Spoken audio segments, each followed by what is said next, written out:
नमः सिद्धेभ्यः। ॐ नमः सिद्धेभ्यः। नमः सिद्धेभ्यः। ॐ नमः सिद्धेभ्यः। नमो अरिहन्ताणम्।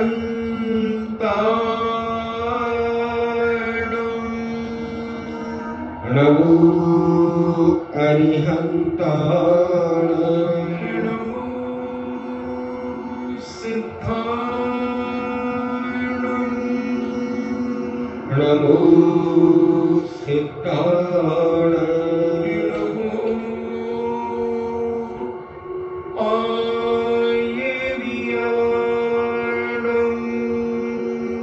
नमो आयर्याणाम्। नमो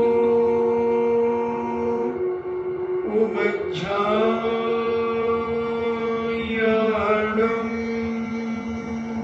नमो उमज्झायाणम्। नमो लोये सब्बे साभूणम्। नमो लोये सब्बसाहूणम्। पंच परमेष्टि भगवान की जय। अहिंसा में वीतराग विश्व धर्म की जय। देवादिदेव 1008 श्री आदिनाथ भगवान की जय। देवादिदेव 1008 चिंतामणि घोर उपसर्ग विजेता श्री पार्श्वनाथ भगवान की जय। देवादिदेव 1008 शासन नायक बाल ब्रह्मचारी भगवान महावीर स्वामी की जय। परम पूजनीय आचार्य श्रोमणि गुरुवर श्री कुंद कुंद महामुनिराज की जय। परम पूजनीय आचार्य श्रोमणि गुरुवर श्री विद्यासागर जी महामुनिराज की जय। परम पूजनीय निर्व्यापक श्रमण मुनि श्री सुधा सागर जी महाराज की जय। परम पूजनीय 3,9 करोड़ महामुनिराजों की जय। तपोदय अतिशय क्षेत्र की जय। परम पूज्य शिलक श्री गंभीर सागर जी महाराज की जय।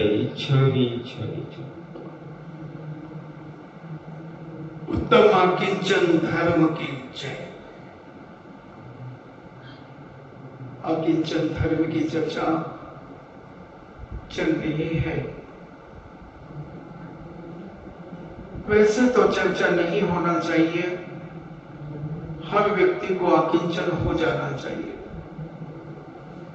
और जब तक चर्चा चलती रहेगी, जब तक साधक भी अकिंचन नहीं हो सकेगा। क्योंकि जब चर्चा चलेगी तो कहीं राग, कहीं द्वेष, कहीं मान और कहीं माया, कहीं लोभ और कहीं क्रोध, ये उत्पन्न होंगे। ये तो उपदेश के माध्यम से आपको अकिंचन की बात कही जा रही है कि आप अपने जीवन में अगर अकिंचन धर्म को समझना चाहते हैं तो इसको हम चर्चा के माध्यम से ही समझाएंगे। फिर जब आप अपने मन को अकिंचन की ओर ले जाएंगे, अपने परिणामों को राग द्वेष से बचाएंगे, तेरी मेरी से बचाएंगे, तो हमारे संत अनंत भगवत कहते हैं कि उसकी आत्मा में अकिंचन धर्म प्रकट हो जाएगा। कहीं बाहर से नहीं लाना है, सब हमें अपने अंदर से ही निकालना। कहीं बाहर कुछ है ही नहीं।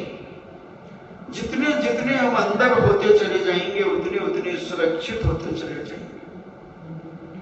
जैन दर्शन को हर व्यक्ति कहीं ना कहीं से स्वीकार करता है, चाहे वो समस्या में स्वीकार करे, चाहे व्यवस्था में स्वीकार करे, चाहे अपनी अवस्था में स्वीकार करें, किसी भी क्षेत्र में चले जाइए, जब हम बहुत सूक्ष्मता से देखते हैं तो हर जगह हमें जैन दर्शन नजर आता है। आज सारा विश्व कोरोना के मार्फत, कोरोना के कारण परेशान है और इस परेशानी के निपटने के लिए सारे विश्व ने एक ही बात कही, तुम भीतर हो जाओ, तुम भीतर हो जाओ, तुम अपने घर के भीतर हो जाओ और जितना तुम अपने आप को भीतर रखोगे उतने आप इस कोरोना रोग से तुम बचे रहोगे। और जो जो व्यक्ति भीतर हैं वो बचे, और जो थोड़ा सा भी बाहर निकलता है वह व्यक्ति परेशानियों में संभावित हो जाता है। संकेत उसके ऊपर उठने लगते हैं। बस यही हमारा धर्म कहता है कि अगर तुम अपने जीवन में आकिंचन होना चाहते हो तो बाहर से अंदर आना शुरू कर दो। जितना तुम बाहर से अंदर रहोगे उतना तुम आकिंचन अपने जीवन में बना पाओगे, प्राप्त कर पाओगे। लौकिक दृष्टि से देखें तो बीमारी से बच जाओगे और धार्मिक दृष्टि से देखें तो तुम संसार के जंजाल से बच जाओगे और मोक्ष मार्ग में लग जाओगे। भीतर आना ही तो बहुत अच्छी व्यवस्था है। भीतर आना ही हमारी सुरक्षा है। और जितना व्यक्ति भीतर आएगा उतने ऊल जलूल कालों से बचेगा, राग द्वेषों से बचेगा, तेरी मेरी से बचेगा, संसार के आडंबर से बचेगा, पंच इंद्रियों के राग से बचेगा और अपनी पंच इंद्रिय निरोध करके अपने जीवन का शोध करेगा। बहुत जरूरी है बंधुओं भीतर आना। जितना ज्यादा से ज्यादा भीतर रहने का प्रयास करो वही जीवन का सार है। घूमना तो हमने एक दिन कहा था आपसे कि घूमने के लिए तो तुम्हें देव की पर्याय मिली है और झगड़ने के लिए नरक मिला है, मायाचारी छल कपट करने के लिए त्रियन चौनी मिली है, और ये मनुष्य पर्याय जो मिली है अपने आप को भीतर रखने की, संभालने की। कितना हम अपने आप को संभाल सकते हैं, कितना हम अपने आप को सुरक्षित कर सकते हैं, उसके लिए मिली है। कौन व्यक्ति कितना समझ सकता है, कौन व्यक्ति अपनी मानसिकता को पवित्र कर सकता है, वो सब हर व्यक्ति के पास कला है। कोई जानता भी है कि हमें सुरक्षित रहना है, मगर राग द्वेष में फंसा हुआ सुरक्षित नहीं रह पाता।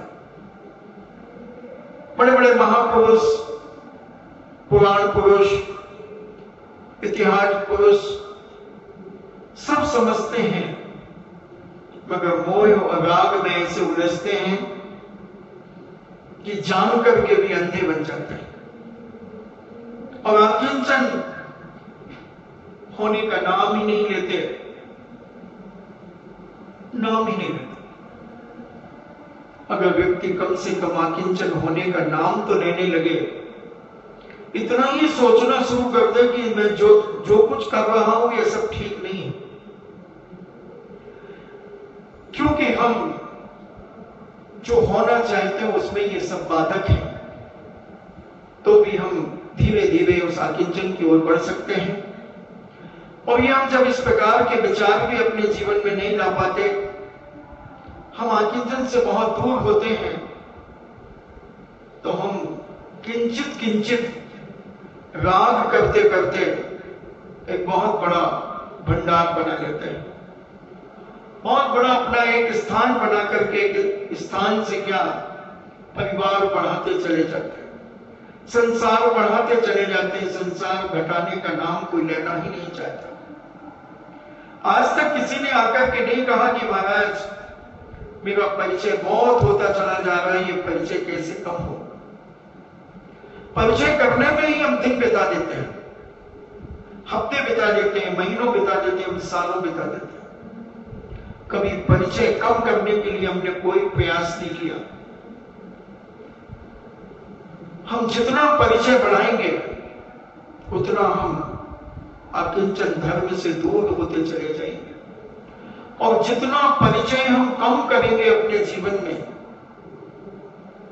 जितना परिचय कम करेंगे और अपने आप को हम धर्म से जोड़ेंगे, तो हमारा अकिंचन धर्म हमारे अंदर प्रकट होने लगेगा, शुरू होने लगेगा। धीरे धीरे कुछ उसकी किरण, कुछ उसकी ऊष्मा, कुछ उसका प्रकाश हमारे जीवन में विकास करना शुरू कर देगा। इसलिए हमारे आचार्य परमेश्वरी कहते हैं, संत महंत भगवंत कहते हैं कि इस आकिंचन को समझो, और इस आकिंचन को समझे बिना तो इस संसार से मुक्त नहीं हो सकते। केवल अभिषेक पूजन करते रहे तो अकिंचन धर्म तो नहीं मिलेगा, बस सदगति मिलती रहेगी, दुर्गति से बचे रहोगे।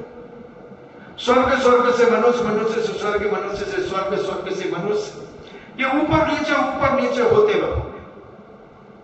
मगर जैनाचार्य कहते हैं इससे भी हटकर के कुछ समय अभिषेक पूजन करने के साथ साथ कुछ समय के लिए अपने आप को अकेला महसूस करो, कुछ समय के लिए अपने आप को बहुत हल्का महसूस करो, कुछ समय के लिए अपने आप को बिल्कुल अलग थलग रहने का प्रयास करो।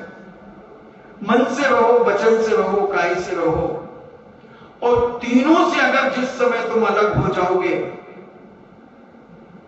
तो तुम्हारे परिणाम इतने विशुद्ध होंगे कि तुम किसी उच्च आचार्य की खोज करने का परिणाम करोगे, और योग्य आचार्य के चरणों में जाकर तुमने अपने अंदर की संपूर्ण भावनाएं उनके चरणों में समर्पित कर दोगे, और योग्य आचार्य तुम्हारी उन भावनाओं को बड़े गहराई से समझकर तुम्हें कोई ना कोई एक मार्ग, कुमार्ग से बचने के लिए तुम्हें एक सदमार्ग वो तुम्हें जरूर बता देंगे, क्योंकि तुम्हारे अंदर की भावनाएं, तुम्हारे मन में बैठी हुई ऊहापोह की शक्ति, तुम्हारे अंदर होने वाला उथल पुथल तुम्हारी जिंदगी को अकिंचन से दूर रखना चाहता है, क्योंकि वो जानता है कि अगर ये व्यक्ति अकिंचन की ओर बढ़ा तो हमारी ये राग देश कसाएं सब खत्म हो जाएंगे, हम अकेले रह जाएंगे। कई लोग पूछते हैं कि महाराज जी मैं मोक्ष जाना तो चाहता हूं, मगर मोक्ष में करूंगा क्या, करूंगा क्या? मैंने कहा करना क्या? बोले यहां तो कम से कम लोगों से बातचीत कर लेता हूं, मोबाइल पर बातचीत कर लेता हूं, खा लेता हूं, पी लेता हूं, खिला देता हूं, पिला देता हूं, हंसी मजाक कर लेता हूं, कभी रो लेता हूं, कभी रुला देता हूं, सब कुछ दिन भर में आनंद पा लेता हूं। मगर आप कहते हैं कि वहां मोक्ष में कुछ नहीं करना, हाथ के ऊपर हाथ रख करके बैठना है या हाथ लटका करके खड़े होना है, न वहां किसी से बोल सकते हैं,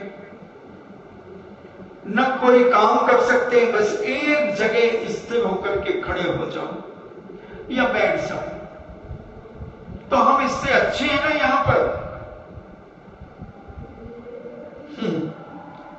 मैंने कहा अपने मियां मिट्ठू बन रहे हो, अपने आप को यहां अच्छा मान रहे हो, तुम तो उस व्यक्ति जैसे लग रहे हो जैसे जिस व्यक्ति से भोजन बनाना नहीं आता और ऐसी मजबूरी में फंस जाए कि उसे रोटी बनाना पड़े, भोजन बनाना पड़े। तो आप देखना एक अनाड़ी व्यक्ति रोटी बनाता तो है, मगर कैसी बनाता है? भारत का नक्शा बना लेगा, कहीं से जली, कहीं से कच्ची, कहीं मोटी, कहीं पतली, और उसे पेट भरना है तो उसको खा तो लेगा और बड़ा प्रसन्न भी होगा, मगर उस रोटी खाने से उसके पेट में दर्द भी होगा, परेशानी भी होगी। उसी प्रकार इन संसार की क्रियाओं में तुम उलझे जरूर हो, तुम्हें लगता जरूर है कि हमारा मन बहुत अच्छा है, प्रसन्नता से भरा है, मगर ये सब जितनी तुम प्रसन्नता का अनुभव कर रहे हो, ये प्रसन्नता वास है। रावण भी तो यही सोचता था कि अपार वैभव, सब कुछ मेरे पास है, मेरे पास शक्तियां हैं, विद्याएं हैं, इतने विशाल महल है, लंका है सोने की, माई है, बंधु है, पटरानियां है, रानियां हैं, नाती है, पोते हैं, सब कुछ है, मगर जब युद्ध के लिए जाने लगा, जब मंदोदरी उसे संबोधन करने लगी, तो वह भी कुछ क्षण के लिए विचार करता है, वह भी सोचता है कि मैं ठीक नहीं कर रहा, मुझे सीता दे देना चाहिए। दूध भिजवा देता है, मगर दूध तो दूध होते हैं, दूध कभी सत्य बात राजा की दूसरे राजा से नहीं कहते। कभी कभी उस राजा की भावनाओं को नहीं समझने के कारण दूध आग लगा करके और आ जाता है। आप पढ़ें, बड़ी श्रद्धा से पढ़ें, जब पद्म पुराण को आप पढ़ेंगे तो रावण कई जगह अपनी गलती एहसास करता है, कई जगह, कई बार उसके मन में आता है कि मैं सीता लौटा दूं, क्या है मेरे पास तो 18,000 रानियां हैं, मगर फिर इंद्रिया लोलुपता बढ़ती है, फिर राग भाव बढ़ता है, राग भाव बढ़ता है, मान कसाई बढ़ती है, मन फिर पलट जाता है, मन फिर पलट जाता है। मंदोदरी समझाती है और भी सुलेखा समझाती है, ढेर सारी रानियां समझाती हैं, रावण समझने का प्रयास भी करता है, मगर फिर नीचे गिर जाता है, फिर नीचे गिर जाता है। क्योंकि आदमी जब तक इस सत्य धर्म को नहीं समझता, तब तक वह अकेला होने का परिणाम ही नहीं करता। रावण को बड़ा अहंकार था कि मैं विद्याधर हूं, विद्याधरों का राजा हूं, मेरे पास क्या कमी है, एक भूमि गोचरी, एक छोकरी मुझसे प्रभावित नहीं हो रही। और रावण देखता है कि इसके अंदर केवल राम के अलावा किसी के प्रति जगह नहीं है, ये इतनी शीलवती गुणवान नारी है, 11 दिन तक इसने एक दाना अपने मुख में नहीं खाया, जब तक इसके पति देव का संदेश इसके पास नहीं आया। अंगूठी जब तक नहीं मिली, हनुमान से जब तक वार्तालाप नहीं कर लिया, जब तक इसने भोजन का ग्रहण नहीं किया, ये मेरी कैसे हो सकती है, ये मेरा थोथा अहंकार है, थोथा अहंकार है। मगर फिर मान कसाई आ जाती है, फिर अपना वैभव दिखाने का प्रयास करता है, वैभव दिखाता है, मगर जानकी उस वैभव को तुच्छ समझती है, उसके लिए वो मल और मांस के समान है दूसरे का वैभव।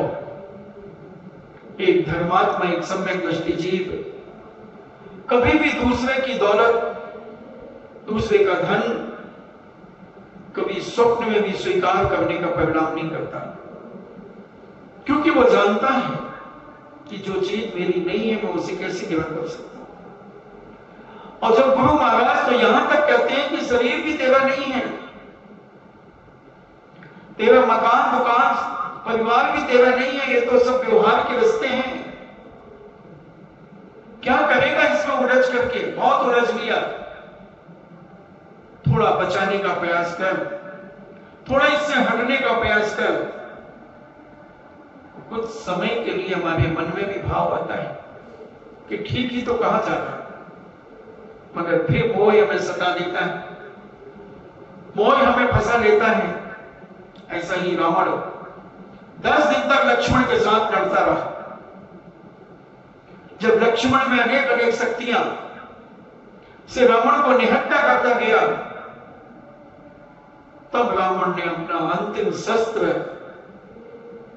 उस चक्र का स्मरण किया,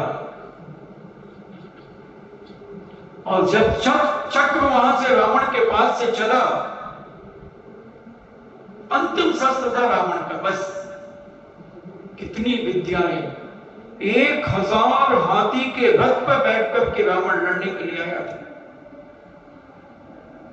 20 योजन चौड़ा युद्ध का मैदान था।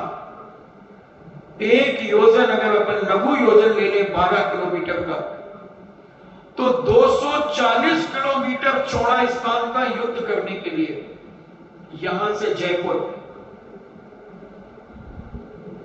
जितना जयपुर है इतना तो चौड़ा था, और लंबे का कोई परिमाण ही नहीं था कि कितना लंबा युद्ध का मैदान था।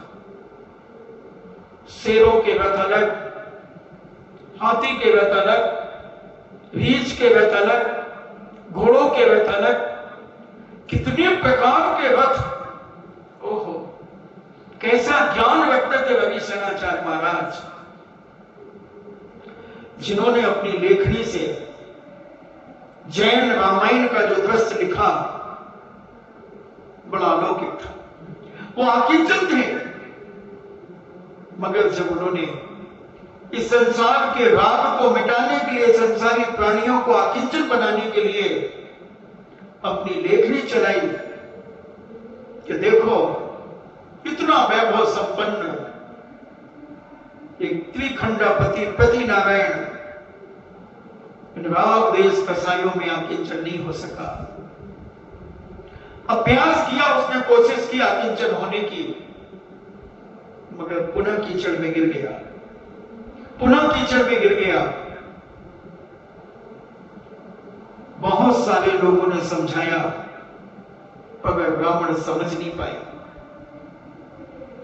1000 हाथी क्या होते हैं, उसका रथ देख करके रामचंद्र जी भी थोड़ी देर के लिए विचलित हो गए, सीता भी विचलित हो गई, सीता भी विचलित हो गई कि इतना विशाल रथ लेकर के रावण जा रहा है, क्या करेंगे हमारे राम, हमारा लक्ष्मण, हमारा भाई भामंडल, सुग्रीव, अंगद, नल, नील, ये तो चपेट में आ जाएंगे। और ऐसा विशाल हाथियों का दृश्य दिख रहा था जैसे कोई काले काले पहाड़ ही सामने आ गए। कुछ क्षण के लिए राम और राम के बड़े बड़े राजा मानसिक विचलित हो गए कि सामने कौन सा पहाड़ आकर के रावण ने खड़ा कर दिया। मगर ये जरूर है कि युद्ध जो होते थे बड़े न्याय और नीति से होते थे। न्याय नीति के बिना युद्ध नहीं हुआ करते थे। जब युद्ध विराम लेता था तो दोनों पक्षों की सेना के लिए इलाज, ये नहीं देखा जाता था कि ये रावण की सेना के लोग हैं या राम की सेना के लोग हैं। जिस व्यक्ति के सामने जो आता था उसका इलाज करने में लग जाते थे। जब बिसलिया को लाया गया शक्ति निकालने के लिए, बिसलिया का जल लेकर के राम ने दुश्मन की सेना के ऊपर भी छिड़कवाया। कुंभकर्ण मेघनाथ के ऊपर भी छिड़कवाया, इंद्रजीत के ऊपर भी छिड़काया, इनको नागपाश में बांध दिया गया था। कितनी करुणा और कितनी दया थी, क्योंकि क्षणिक सम्यक दृष्टि थे, धर्म रग रग में विद्यमान था, संकल्पी हिंसा का त्याग था मगर विरोधी हिंसा का त्याग नहीं था। किसी की पत्नी अगर कोई हरण करके ले जाएगा तो वो अपनी पत्नी को पाने के लिए पूरा प्रयास तो करेगा।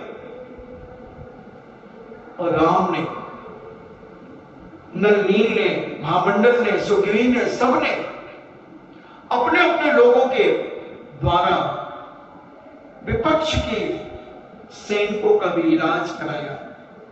उनके ऊपर भी विसंध्या का जल डलवाया। कौन थी विसंध्या? जिसके शरीर से स्पर्श किया हुआ जल अनेक अनेक बीमारियों को समाप्त करने में कारण था। काश अगर आप विसंध्या होती तो सारे विश्व के अंदर विसंध्या के शरीर से स्नान से किया हुआ जल अगर व्यवस्थित फैला दिया जाता तो ये बीमारी कोरोना समाप्त हो जाती। बहुत बड़ी शक्ति थी पूर्व जन्म की। इसने 3000 वर्ष तक जंगल में रहकर अनंग सरा सांप के मुंह में रहकर 6 दिन से सांप के मुंह में फंसी होने के बाद भी कभी स्वप्न में भी किसी का बुरा सोचने का परिणाम नहीं किया। बहुत लंबी कथा है विसंध्या की। उसके पास एक ऐसी शक्ति पूर्व जन्म की तपस्या से प्राप्त हुई थी, पूर्व जन्म की एक साधना के बल पर प्राप्त हुई थी, जो लक्ष्मण की शक्ति निकाल सकती थी। निकाली। सारे दुनिया के वैद्य शक्तिशाली योद्धा, भामंडल जैसा शक्तिशाली योद्धा, विवादित जैसा शक्तिशाली योद्धा, सुग्रीव जैसा राजा, मर्यादा पुरुषोत्तम राम जैसे बलभद्र, यहां तक नीचे उतर गए कि अगर कल सुबह तक लक्ष्मण ठीक नहीं हुआ तो मैं भी लक्ष्मण की चिता के साथ जल करके अपनी ही लीला कर दूंगा, समाप्त कर दूंगा। सोचना बंधु कितनी भयानक शक्ति थी। और रावण ने जिस शक्ति को फेंका था, रावण ने यही समझा था कि लक्ष्मण मर गया, अब लक्ष्मण जीवित नहीं होगा।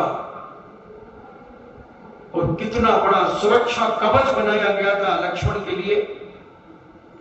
7 परकोटे के अंदर रखा गया था लक्ष्मण को जब शक्ति लगी थी। और एक एक परकोटे पर एक एक योद्धा की सेना और एक एक राजा उसकी सुरक्षा में खड़े थे, क्योंकि डर था कि दुश्मन ने शक्ति मार दी है, राम का मन लक्ष्मण में लग गया है और कहीं इस मौके का फायदा उठा करके कोई दूसरा अत्याचार न कर दिया जाए। गजब जब मैंने उस सुरक्षा के बारे में पढ़ा, परकोटे के बारे में पढ़ा, कितने जबरदस्त सैनिक। भामंडल जैसा कोई कमजोर योद्धा नहीं था, भामंडल बहुत बड़ा शक्तिशाली योद्धा था, सुग्रीव बहुत बड़ा शक्तिशाली योद्धा था, विराजित बहुत बड़ा शक्तिशाली योद्धा था, जिसने लक्ष्मण के साथ खरदूषण को मारने के लिए पूरी ताकत लगाई थी। खरदूषण की सेना को मिटाने के लिए विराजित ने युद्ध किया था और खरदूषण से लक्ष्मण ने युद्ध किया था, जो रावण का बेनोई था। इतनी शक्तिशाली होने के बाद और लक्ष्मण को जब शक्ति लगी तो राम इतने मोह में आ गए, इतने मोह में आ गए कि मैं ही राम लक्ष्मण की चिता के साथ अपना जीवन समाप्त कर दूंगा। सुरक्षा को पढ़ करके देखा, रोंगटे खड़े हो जाते थे। क्या शक्तियां होती थी लोगों के अंदर। हनुमान की शक्ति का वर्णन जब किया गया, लक्ष्मण की शक्ति का वर्णन जब पढ़ा, और रावण के पास जो विद्याएं थी, इन विद्याओं की शक्तियों का वर्णन जब पढ़ा गया, बंधु रोमांच हो जाता है। एक अंदर से वीर रस जागता है। कभी शांत रस उत्पन्न हो जाता है, कभी वीर रस उत्पन्न हो जाता है, कभी श्रृंगार रस उत्पन्न हो जाता है, कभी वैराग्य से भर जाता है, अभी कभी बाहों में फड़फड़ाने लगती है। कैसा घमासान युद्ध! 10 दिन तक राम, 10 दिन तक लक्ष्मण और हनुमान के रावण का युद्ध चलता रहा। क्या दिन होंगे वो! पैदल वालों का पैदल, घोड़े वालों का घोड़ा, हाथी वालों से हाथी का, तलवार वालों को तलवार से, भाले वाले का भाले से। विचार तो करो, 250 किलोमीटर चौड़ा युद्ध का स्थान, इतना चौड़ा और लंबा की कोई गिनती नहीं, कितना लंबा। कैसा दृश्य होगा, एक कल्पना कर सकते हैं। और इस दृश्य से हम आकिंचन भी हो सकते हैं। इस संसार की असारता को भी हम समझ सकते हैं कि इतने बड़े बड़े योद्धा, इतने बड़े बड़े योद्धा आखिर अंत में भूल उल्टित हो गए, अंत में मरण को प्राप्त हो गए। कुंभकर्ण, मेघनाद, इंद्रजीत नागपाश में फंसा दिए गए। कैसी शक्तियां थी, इतने बलशाली, एक अंगड़ाई में जो बड़ी बड़ी मोटी जंजीरें तोड़ देते थे, वो मंत्र शक्तियों की, वो विद्याओं के नागपाश में ऐसे फंसे कि एक मुर्दे के समान पड़े रहे। मात्र एक चेतना थी शरीर में। कैसा है ये इंद्रजाल संसार का! क्यों नहीं आता व्यक्ति आकिंचन की ओर? मगर आज नहीं तो कल, कल नहीं तो परसों, कभी ना कभी उसे आकिंचन पर आना पड़ेगा। अगर वो जीव भव्य है, अगर वो जीव भव्य है, इस जन्म में ना सही पर होगा, पर होगा। इंद्रजीत भव्य था, सम्यक दृष्टि था, कुंभकर्ण शक्ति सम्यक दृष्टि था, मेघनाद शक्ति संपन्न था, सम्यक दृष्टि था।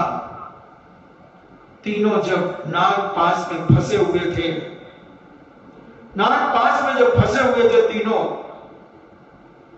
विचार कर रहे हैं संसार की असारता पर, अकिंचन होना चाह रहे हैं, अकिंचन होना चाह रहे हैं। और जब पता चला कि रावण मर चुका है, मर चुका है रावण, लक्ष्मण ने चक्र के माध्यम से रावण को समाप्त कर दिया। खलबली मच गई, पूरी लंका के अंदर खलबली मच गई। रामचंद्र जी, लक्ष्मण, भामंडल, सुग्रीव, नल, नील, विवादित सारे बड़े बड़े राजा रावण को देखते हैं और फिर उन 18,000 रानियों को संबोधन करते हैं जो चारों तरफ से रावण को घेरे बैठी थी, रो रही थी। उनको संबोधन करते हैं और विचार करते हैं कि रावण का दाह संस्कार करना चाहिए। और रावण का संस्कार करके, रावण को दाह संस्कार करके, उसको जला करके सभी लोग सरोवर के किनारे जाकर विचार करते हैं कि इंद्रजीत, मेघनाद, कुंभकर्ण, क्या इनको ऐसे ही छोड़ा जाए? भामंडल कहता है इनको वहीं मरने दो, सब सड़ के मरेंगे।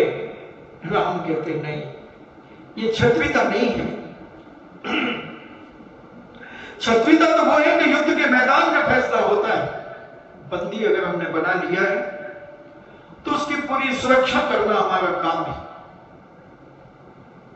क्षत्रियों का धोखा देकर के मारना ये क्षत्रियों का कार्य नहीं है। उन्हें छोड़ दिया जाए। मगर जब छोड़ने की बात आती है, सारे राजा, बड़े बड़े योद्धा विचार करते हैं कि अगर उन्हें कहीं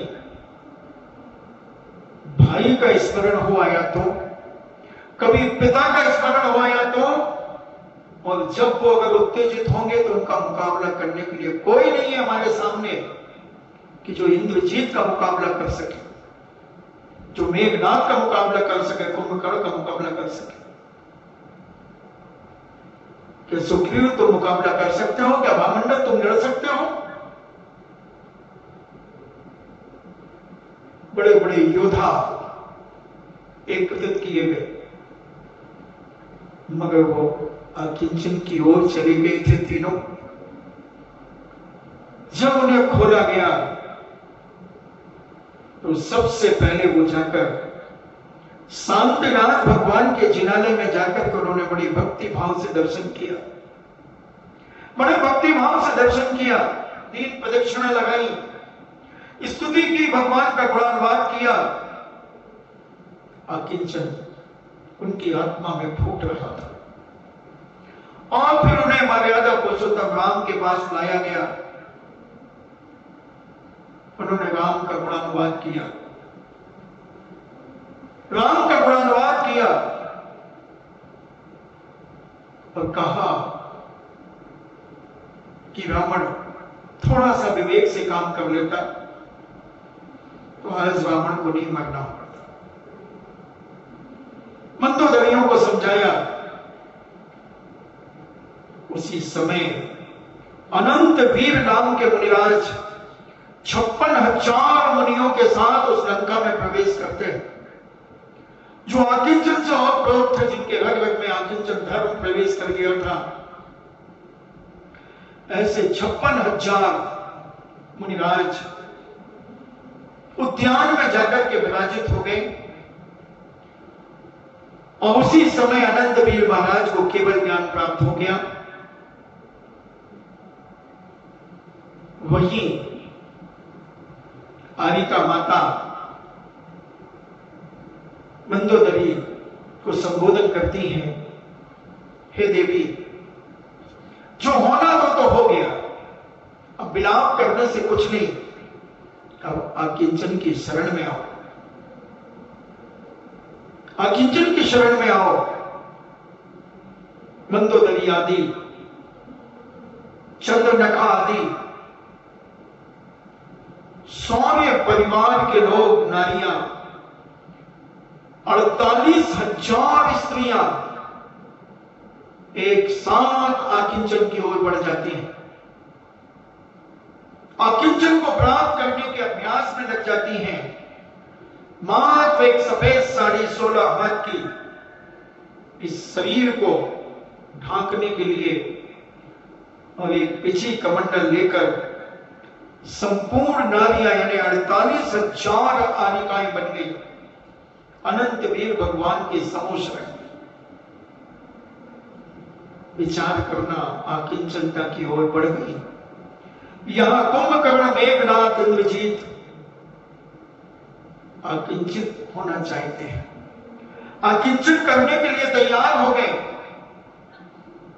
मर्यादा पुरुषोत्तम राम समझाते हैं कि अरे, इस लंका का राज तुम ग्रहण करो, इस सारा वैभव तुम स्वीकार करो, मगर दोनों भाई और वह कुंभकर्ण, मेघनाद, इंद्रजीत तीनों कहते सब देख लिया मैंने, सब स्वार्थ के लोग हैं, कोई किसी का नहीं, सब छोटा संसार है। मैं सोचता था कि रावण से शक्तिशाली इस दुनिया में कोई नहीं होगा। मैंने जब रावण को मरते हुए देखा है, रावण अपने जीवन में कुछ नहीं कर पाया, केवल छल कपट और माया चाली के अलावा अपनी जिंदगी को दुर्गति के रास्ते में भेज दिया। हम लोग भी नहीं चाहते कि हमारी दुर्गति रावण जैसे हो। हम उस आकिंचन को प्राप्त करेंगे और अपने जीवन को पवित्र करेंगे और अनंत वीर स्वामी के समोशरण में इंद्रजीत, कुंभकर्ण, मेघनाद तीनों दीक्षा धारण कर लेते हैं, क्योंकि उन्हें आकिंचन धर्म समझ में आ गया था। इतना उपदेश नहीं मिला जितना तुम्हें मिल गया। मात्र एक क्षण की घटना देखकर वैरूपी विद्या सिद्ध करने वाला वह रावण एक चीज करता था तो दो होते थे, दो करते थे तो चार, 4 से 8, 16 से 32, 32 से 64, 64 से 128, 256, 512, 2024, 4048 बढ़ते चले जाते थे, 96 होते चले जाते थे। लक्ष्मण भी हाथ हो जाते थे यह दृश्य देख करके। क्या है ये, किसे मारूं मैं, किसे मारूं? इतना शक्तिशाली भी जब इस दुनिया में नहीं बचा तो मेघनाथ, कुंभकर्ण, इंद्रजीत कहते फिर हम कहां लगते हैं? इतनी शांतिनाथ की भक्ति करने वाला, जिसने बहुरूपी विद्या सिद्ध की हो, 1000 हाथियों का रथ चलाने वाला रावण, एक भूमि गोचरी से विद्याधर होने के नाते और भूमि गोचरी होने के नाते में बहुत अंतर है।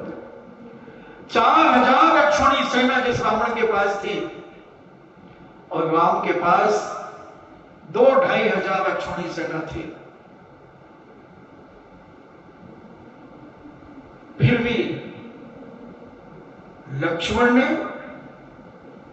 रावण को मार दिया। इससे बड़ा वैराग्य का कारण और क्या हो सकता है? इससे बड़ा संसार की असारता को जानने के लिए और क्या हो सकता है? और वही इतना वैराग्य से भरे कि सीधा अनंत वीर स्वामी के समोश्वर में जाकर के दीक्षा ग्रहण कर ली। तो मेघनाथ, कुंभकर्ण ने केवल ज्ञान प्राप्त कर लिया। और इधर इंद्रजीत ने शुक्र ध्यान की ओर बढ़ गए और उन्होंने भी केवल ज्ञान प्राप्त कर लिया। युद्ध की भूमि देख रही है, सारा दृश्य, मार काट खून की नदियां बह रही हैं, लाखों सिर धक पड़े हुए हैं, हाथी और घोड़े खून से लथपथ हैं, छटपटा रहे हैं। और इधर आकिंचन का अनुभव कर रहे हैं, अकेले रहने का अनुभव कर रहे हैं। और जब इन सब ने दीक्षाएं ले ली, विभीषण कहता है चलो। रामचंद्र जी कहते हैं पहले अभी शांतिनाथ भगवान के दर्शन करूंगा, और शांतिनाथ भगवान के जिनालय में जाकर राम, लक्ष्मण, हनुमान, नल, नील, सुग्रीव आदि समस्त राजाओं ने, विद्याधरों ने शांतिनाथ भगवान की बड़ी भक्ति की, गुणानुवाद किया, प्रदक्षिणा लगाई, लंका को देखा, रावण का महल देखा, और वहां से निकलते हुए विभीषण ने आज्ञा की कि आप पधारे। और विभीषण के महल में जब गए, अनेक मंगल द्वार, अनेक स्वागत द्वार, और विभीषण की पटरानी निवेदन करती है मर्यादा पुरुषोत्तम राम से, हमारी इस कुटिया में पधारे। जनक ने सीता मां को पधारा, लक्ष्मण को, सारे राजा महाराजाओं को नहलाया, धुलाया, उपटन लगवाया, स्नान कराया। और पद्म प्रभु जिनालय में जो सोने के खंभों से युक्त था, रावण का जिनालय स्फटिक मणियों के खंभों से, 1000 खंभों से बना था। और विभीषण का जिनालय जो पद्म प्रभु भगवान का जिनालय था, वो स्वर्णमय खंभों से 1000 खंभे। कल्पना कर लेना, इतने पंडाल को बनाने के लिए 5 खंभे लगे हैं, 5 दूनी 10 खंभे लगे हैं, तो 1000 खंभों का जिनालय कितना विशाल जिनालय होगा, एक कल्पना करना, कल्पना करना कैसा अलौकिक दृश्य होगा विभीषण के राज्य का।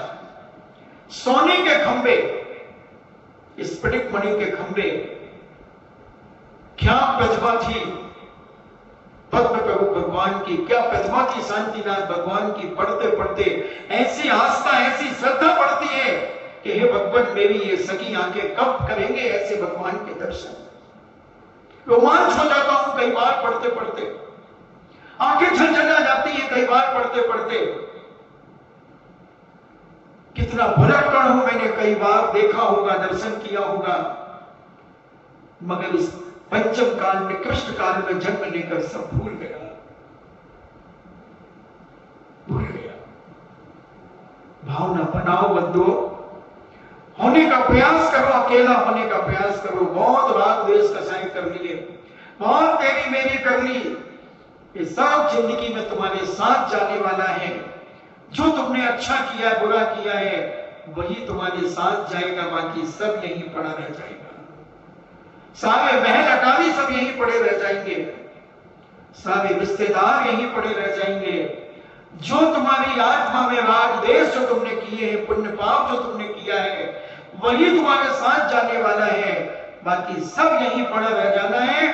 पूछो अपने इस बेईमान मन से कि तूने कितनी कसाई बनी अपने अंदर, कितने पाप सजो करके रखे हैं तूने अपने अंदर, तूने कितना पुण्य बना करके किया है, सच्चा पुण्य कितना है और मायाचारी से पुण्य कितना किया है।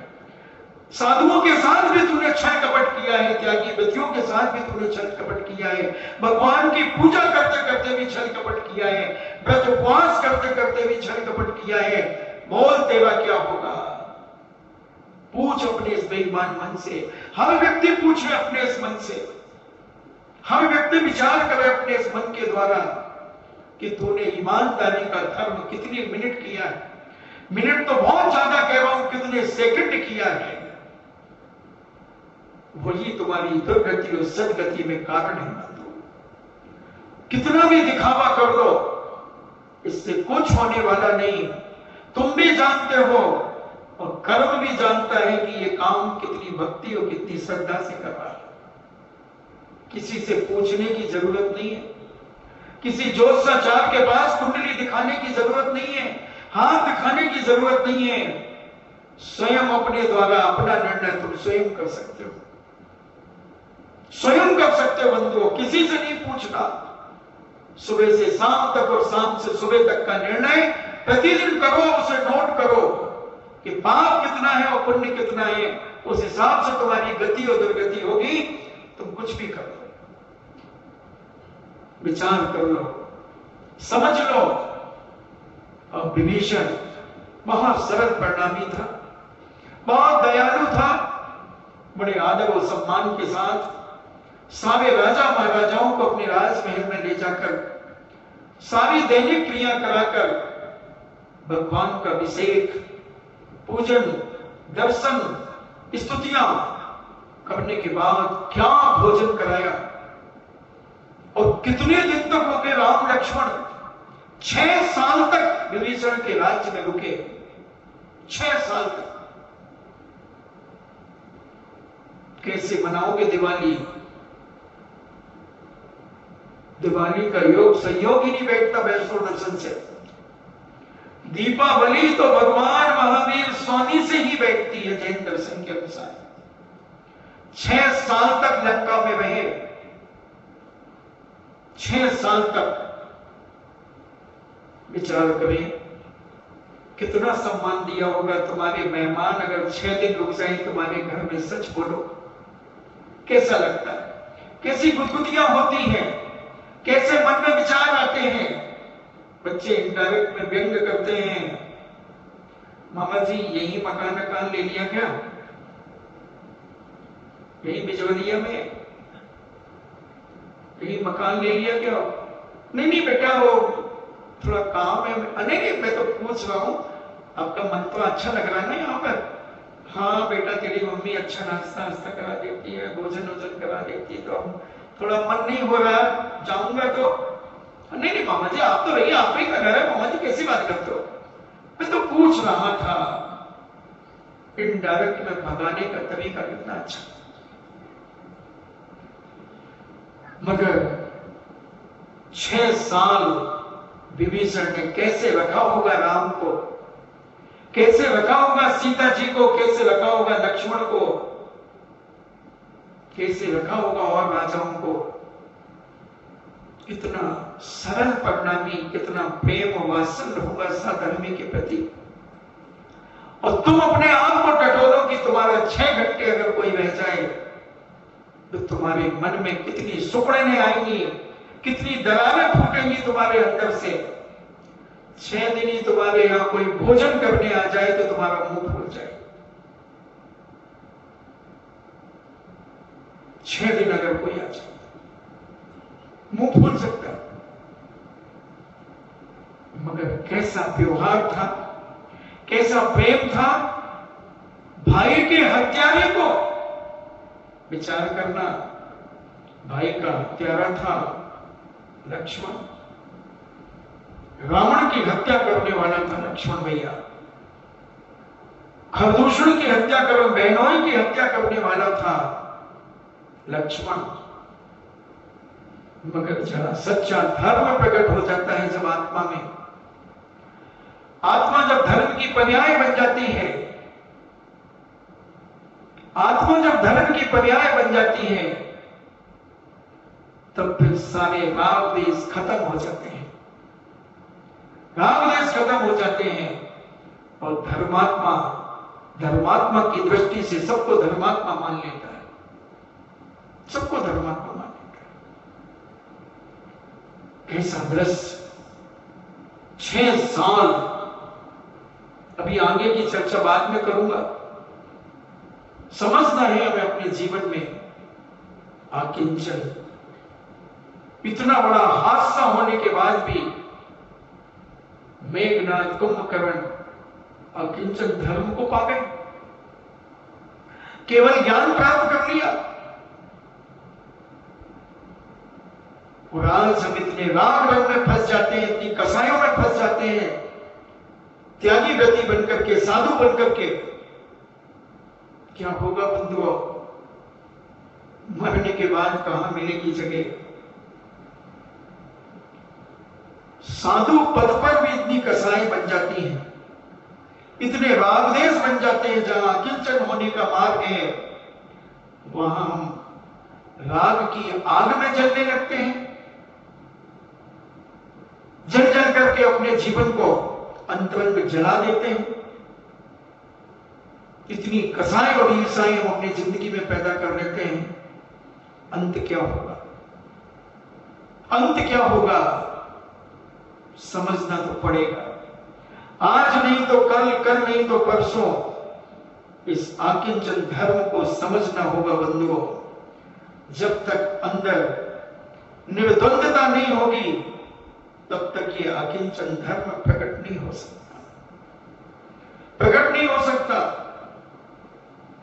जिसका किंचन किंचित भी नहीं है वह आकिंचन है। आकिंचन का भाव आकिंचन्य है। अपने से अत्यंत संबंध भी शरीर आदि में संस्कार को दूर करने के लिए यह मेरा है या तेरा है इस प्रकार का कहना भी अभिमान है, अहंकार है। इसका त्याग होना ही आकिंचन धर्म है। साफ परिणामों को निर्मल करना है, ना तेरा है ना मेरा है, जो जैसा सामने आए वैसा करना है। ऐसे परिणाम आपका समय हो रहा है। तो आकिंचन धर्म जो मुनि सब प्रकार के परिग्रहों से रहित होकर सुख दुख देने वाले कर्मजनित निज भावों को रोककर सारी निबद्धता को हटाकर निश्चिंतता से आचरण करता है, उसे ही आकिंचन धर्म होता है। राग देश करने वाले साधु संतों को आकिंचन नहीं होता। साफ निकालना पड़ता है, अंदर के किए हुए पापों को निकाल करके दूर रख देना होता है। मानसिकता को इतना पवित्र करना होता है, वचन को इतना पवित्र करना होता है। मन में कहीं राग तो नहीं खटक रहा है, कहीं वासना तो नहीं प्रकट हो रही है। कहीं लोगों को प्रभावित करने का भाव तो नहीं हो रहा है?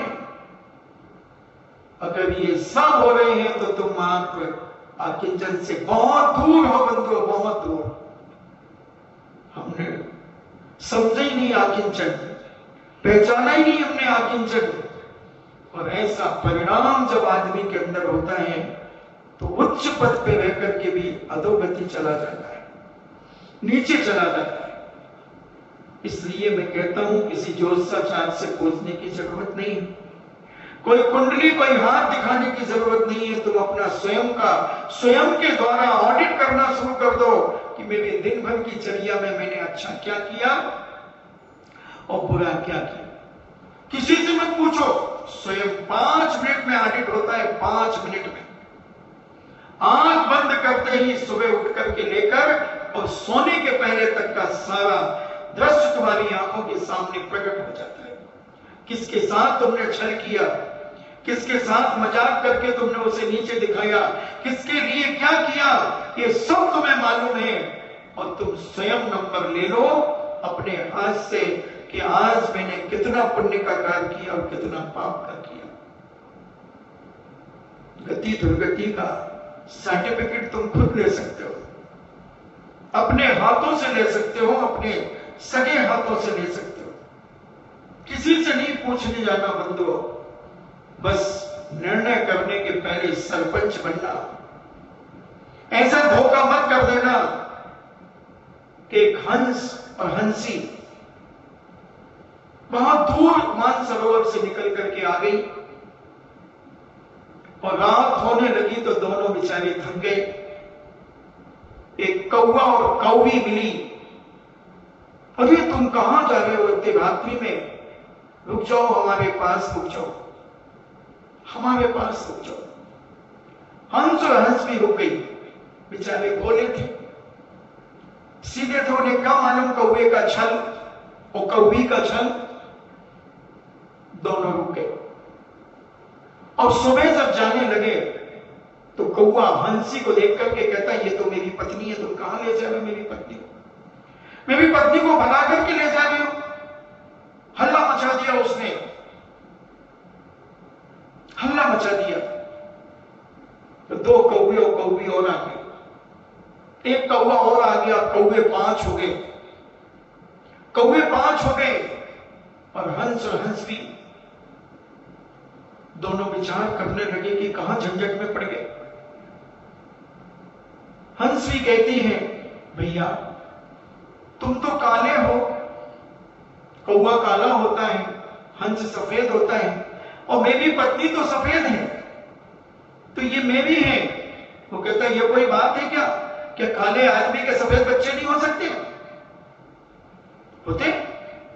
दक्षिण कर्नाटक में वहां के लोग सांवले होते हैं मगर उनके बच्चे भी गोरे होते हैं। आचार्य को देख लो कितने गोरे हैं, समय सागर जी को देख लो, योग सागर जी को देख लो, सांवले हैं।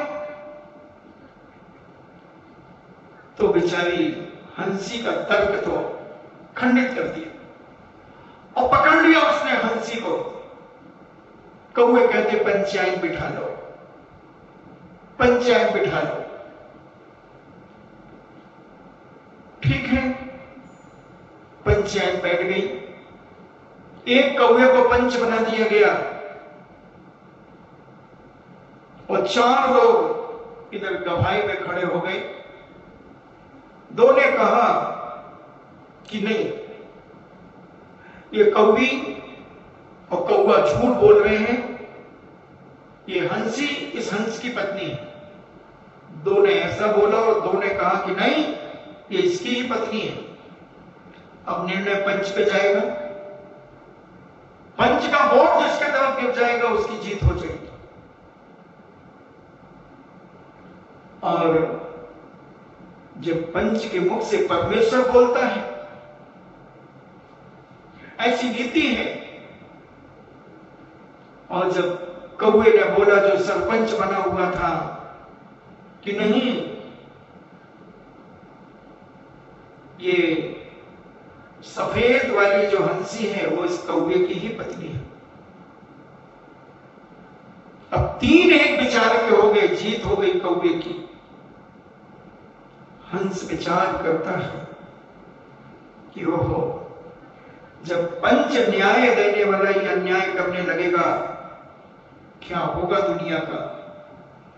क्या होगा जब साधु संत ही अन्याय करने लगेंगे, राग द्वेष कसायों में फंसने लगेंगे, तो क्या होगा बेचारी समाज का? जब वही फूट डालो राज करने की बात जब कहने लगेंगे, तो क्या होगा धर्म का?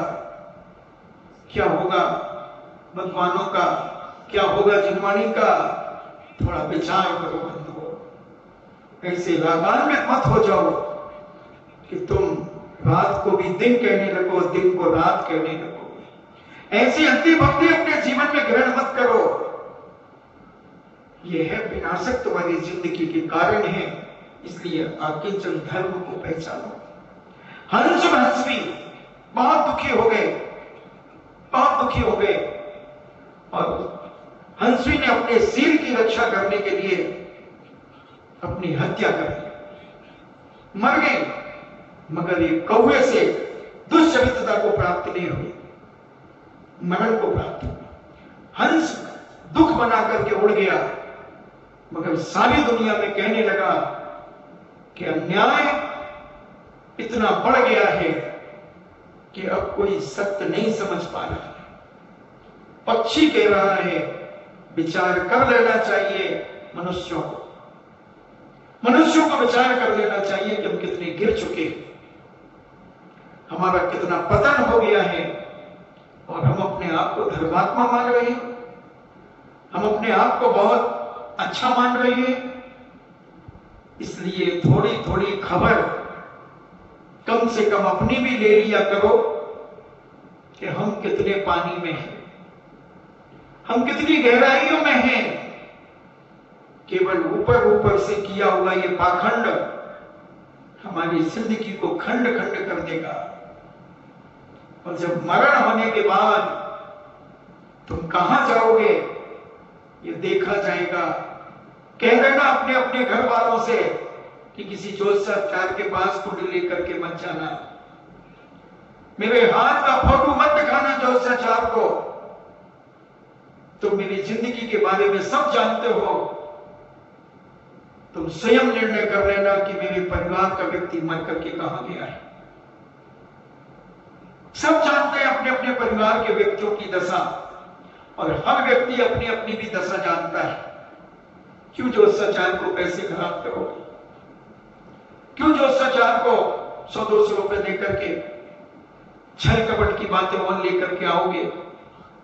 क्योंकि वो तो स्वर्गवासी ही लिख करके देगा, मगर तुम तो नरकवासी हुए हो, तुम तो त्रियंजवासी हुए हो, तुम तो दुर्गतिवासी हुए हो।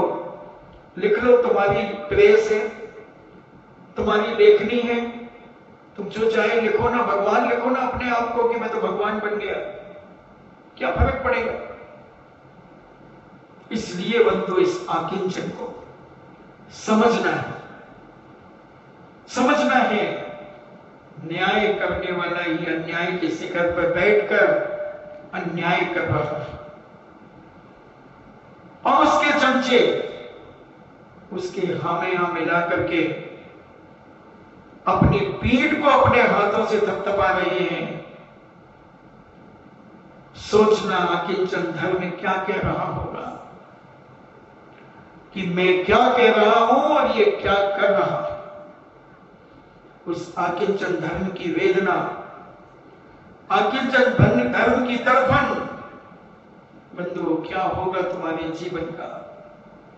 स्वयं का परीक्षण करो बंधुओं, किसी दूसरे के परीक्षण में मत जाओ। अपनी कॉपी स्वयं अपने हाथ से ईमानदारी से जांचने का प्रयास करो, फिर तुम्हें पता लगेगा। मैं दावा करता हूं, क्योंकि मैंने थोड़ा सा एक तिनके के बराबर जिनवानी का स्वाध्याय किया है, एक तिनके के बराबर, एक सुई की नोक के बराबर। इतना पढ़ना है मैंने, सुई की नोक के बराबर मैंने पढ़ा है, मगर उससे जो अनुभव किया है, उससे जो अनुभव किया कि आदमी चाहे तो स्वयं बहुत साफ सुथरा, पवित्र और ईमानदार बन सकता है। आदमी चाहे तो बेईमान और निकृष्ट और दुर्गति का पात्र बन सकता है। स्वयं के हाथ में सब कुछ है। हम अपने परिणामों को किस प्रकार से शुद्ध पवित्र बना सकते हैं, हम दूसरों के बहकावे से बच के अपने स्वयं के विचारों से अपना कार्य जिंदगी का करें। बंधु, वो इज्जत पाओगे कि तुमने स्वप्न में भी नहीं सोचा होगा कि मुझे इतना बहुमान और इज्जत मिलेगी, नहीं सोचा होगा। इसलिए जब सच्चा धर्म आत्मा में प्रकट होता है, धर्म जब आत्मा की पर्याय बनने लगता है, तो हमें सब कुछ एहसास होता है, महसूस होता है कि हम कितने बेईमान हैं, हम कितने छली हैं, हम कितने धोखेबाज हैं। हर व्यक्ति को अपने आप का एहसास होता है। बंधु, थोड़ी देर अपने लिए भी दिया करो। 24 घंटे दूसरों को देकर के अपनी जिंदगी क्यों बर्बाद करते हो? 5 मिनट भी तो हमें शांति नहीं है, 5 मिनट भी शांति नहीं है। हम दिन भर रात भर दूसरों के बारे में तो सोच रहे हैं, हम दूसरे की ही सफाई कर रहे हैं। हमारा घर तो कचरा घर बन गया है, नगर पालिका का टिकट घर बन गया है हमारा घर, हमारा मस्तिष्क, मगर हम दूसरों की सफाई करने में लगे हैं, हम दूसरों के बारे में सोचने में लगे हैं, हम दूसरों के बारे में दूसरे को गिराने में लगे हैं। और हम कितने गहरे गड्ढे में गिर चुके हैं, हमें अपना पता ही नहीं है कि हमारा क्या होगा, हमारा क्या होगा। इसलिए इस आकिंचन धर्म के माध्यम से कुछ समझने का प्रयास करो। मेरे प्यारे दोस्तों, मेरी प्यारी माताओं बहनों, समझो, इतनी खरी खोटी कोई नहीं कहेगा तुमसे, क्योंकि उसे डर है, उसे डर है कि अगर खरी खोटी कह दी तो कल से खाने कौन देगा, खिलाएगा कौन। मगर आचार्य विद्यासागर जी महाराज के चेला कहता है, रोटी के पीछे नहीं हूं, जिनवाणी मां के पीछे हूं। जिनवाणी जो आदेश देगी वो बोलूंगा, बुरा लगे तो 3 बार लगे, उसकी चिंता कभी नहीं करेगा। बंधुओं, कड़वा सत्य है, मगर इसको पी जाना। जैसे मां अपने बच्चे को जब कुनैन की गोली खिलाती है, कुनैन का पाउडर जब खिलाना चाहती है, मलेरिया बुखार हो गया, हड्डी बुखार हो गया, चिराए तो पिलाना है, और बच्चा पीता नहीं है, रोता है, तड़पता है, तो मां गोदी में बिठाकर एक टांग से दबाकर, दोनों पैर दबा करके और एक हाथ से हाथ नाक दबा करके और चम्मच में दूध में घोलकर और मुंह में डाल देती है, पी, पी, और वो जैसे तैसे उसके मुंह में चला जाती है और थोड़ी देर के बाद उसे छोड़ देती। तो मैं उल्टी कर दूंगा, करते बेटा, अब क्या गई वो तो अंदर। ऐसे ही मैं भी कड़वी दवाइयां ऐसे ही पिलाता हूं, गई वो तो अंदर, अब करो उधर बाहर जाकर सुनाओ दूसरों को, वो तो गई, तेरे अंदर तो गई। अब जब मेरी शकल याद आएगी तो मेरी कही बात भी याद आएगी। भाई खूब ठोकते थे, धोते थे धोबड़े से, मगर हम तो भाटे के बने महाराज। धोबड़े टूट जाए, मना टूटो तो ना टूटो। फिर तेरी क्या दशा होगी, नरकों में टूटेगा, दुर्गतियों में सड़ेगा। इसलिए मान ले मेरा कहना और सुधार ले अपना जीवन। इसी का नाम है आकिंचन, और इस आकिंचन धर्म को अपने जीवन में ग्रहण करने का परिणाम, समझने का परिणाम, जानने का परिणाम, अपने छल कपट की पहचान करने का ये वक्त है। बंधुओं, लॉकडाउन के पुण्य से तुम्हें ये सुनने मिल रहा है, नहीं तो कहां की समाज सुनती, कहां के लोग सुनते, तुम्हें कम से कम अपने आप का शुद्धिकरण करने का मौका मिला है। शुद्धिकरण कर लो बंधुओं। ऊपर से तो खूब शुद्धियां बोल दी। पूछो अपने इस बेईमान से कि जितनी शुद्धियां हम बोलते हैं तो क्या हम इतना शुद्ध हैं? पूछ लेना, किसी से नहीं पूछना, स्वयं से पूछ लेना और पूछ करके अपने आप का शुद्धिकरण करना। इन्हीं मंगल भावना के साथ जिनवाणी स्तुति। वीर हिमाचल थे किसी गुरु गौतम के मुख कुंडली है।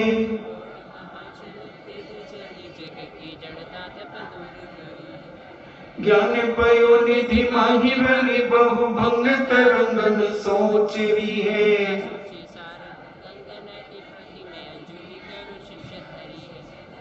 या जागे मंदिर में अनिवार्य ज्ञान अंधेर छयो अति भारी।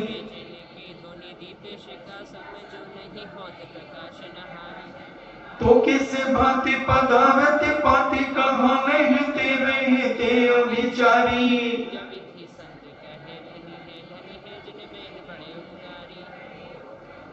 जिनवाणी के ज्ञान से सूझे लोकालोक सोमानी मस्तक तरू सदा देखूं धो।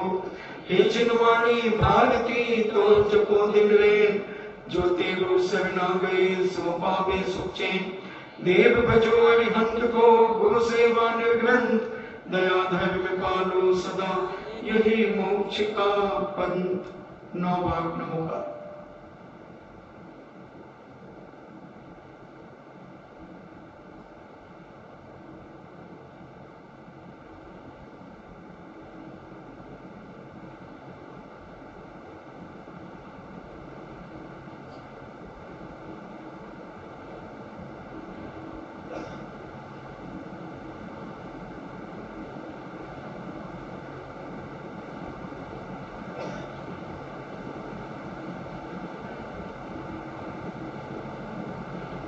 परम पूजनी द्वादशाम जिनवाणी माता के सुत देवता सुत देवता सुत देवता जैनम जेतु शासनम जैनम जेतु शासनम जैनम जेतु शासनम